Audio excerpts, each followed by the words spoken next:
So you want to know what kind of exercises will get your fingers ripped like this.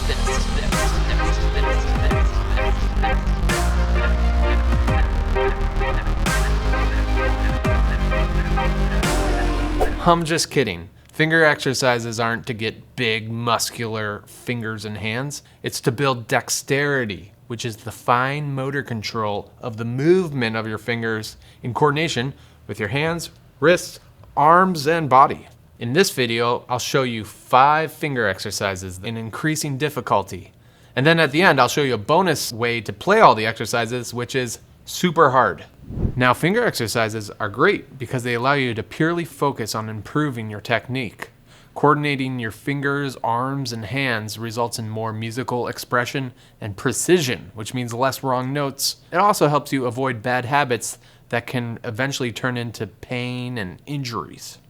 I remember a moment in my life when I realized my piano skills were not where I wanted them to be. So I began devoting hours every day to practicing. And I'd start off with a cup of coffee and do these finger exercises. And then after 4 years, I got a lot better. But unfortunately, I also developed tendinitis, and I had to take a few months off from practicing. And the reason this happened is because I didn't really completely realize the importance of fundamental technique and relaxation when you do these exercises. It's been a long time since then, and I've learned a lot about technique. So I want to share that with you before we start the finger exercises so that you can do them the right way and don't have bad habits or, get an injury. First, make sure that you are sitting up straight on the front of your seat. Next, put out your closed fists like this with your arms straight. The proper distance is touching your knuckles to this thing called the fall board. Now that your fist is closed, try opening your hand slowly like this.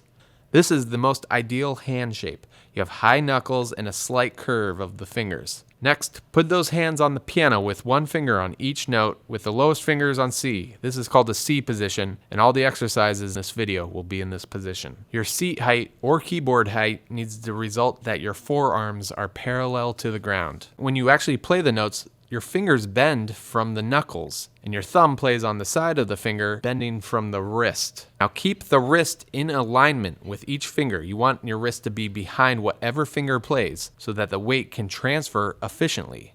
Your thumb should not be flat, but should be at a slight downward angle, and your wrist should be straight. Now the fingers don't do all the work. They actually coordinate this nice structure so that you can transfer the weight of your arm through the fingers anytime you want to play louder. This way, gravity plays the keys, so you can keep your hands relaxed.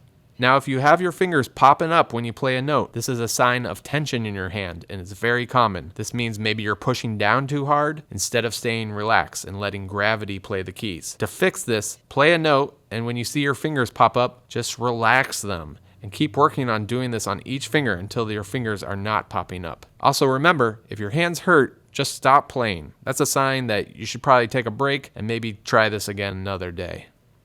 Okay, that's that. On to the finger exercises. Starting off with exercise number 1. This is the basic finger exercise. Just going up and down on each finger, focusing in on your technique. You want a nice curved finger being aligned behind each finger with your wrist.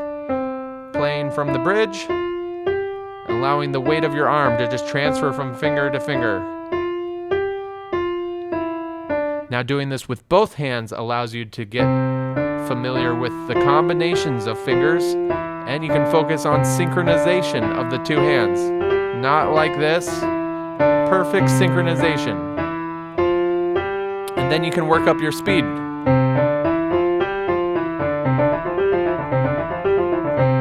On to exercise number 2. It's all about ratios, as in 2 notes in one hand while the other hand plays one note.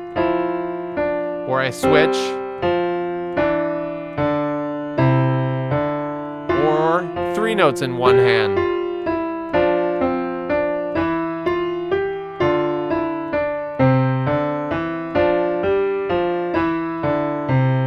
Or 4 notes.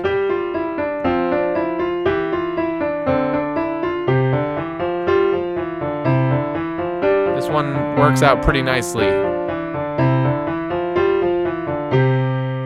Exercise number 3. This is where we're going to add accents. To do an accent, you drop the weight of your arm from the elbow and then relax and play with the finger on the non-accented notes.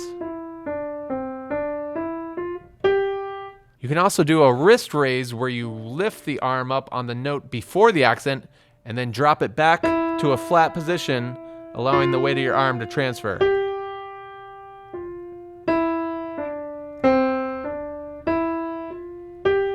It's not that the wrist is raising, like I'm revving a motorcycle, but it's the arm from the elbow to the wrist is raising while the fingers are connected. And the wrist is actually relaxed, so I'm lifting this part of my arm. I'm not revving the motorcycle up like this. And that way my wrist stays relaxed. Now that you got the technique, let's do some wrist accents on each note. How about the next one?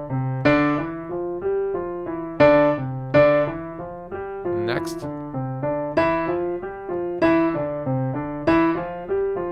Next.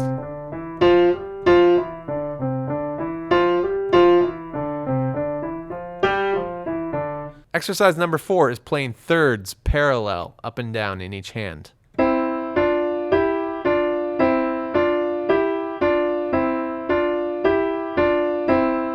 The trick here is to work out each pair and make sure both fingers are striking perfectly in sync, like this. Not like this.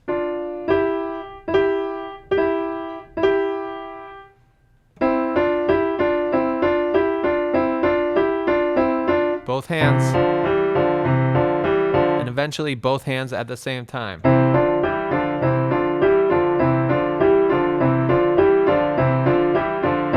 Once you are comfortable with that, you can do each side of it back and forth 4 times.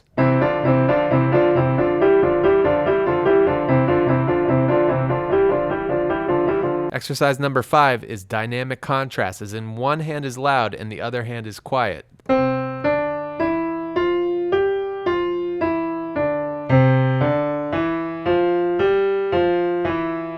You can do this by having one arm transfer the weight of the arm and the other one keeps it light and just plays from the fingers.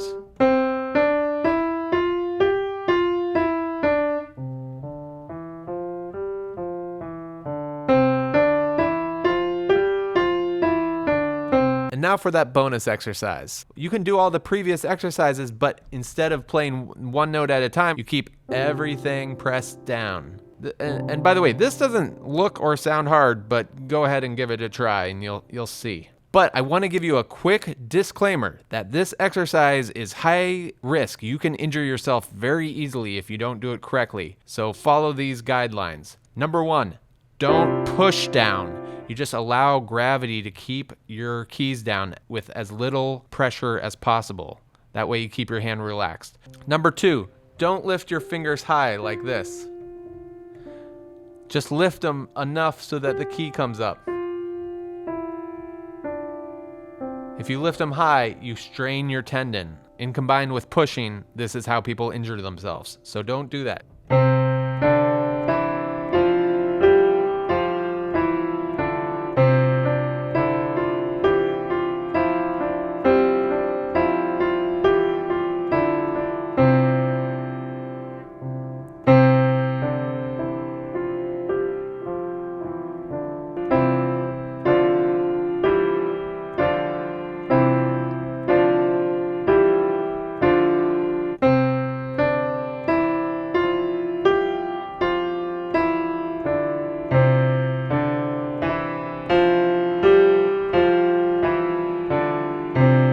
And just a couple tips. Focus on lifting the finger that you need to play right before you lift it, and then it returns back down. Another way to think about this is when you lift your finger, it's actually like you are playing the other fingers. So when I lift my middle finger, it's actually like I'm playing 1, 2, 4, and 5. Well, I hope you find these exercises useful, and if you find any of them particularly challenging, please let me know in the comments below. And if you want to learn more about rhythm and how to use a metronome for these, maybe watch this video. Or maybe you'd be into this type of thing.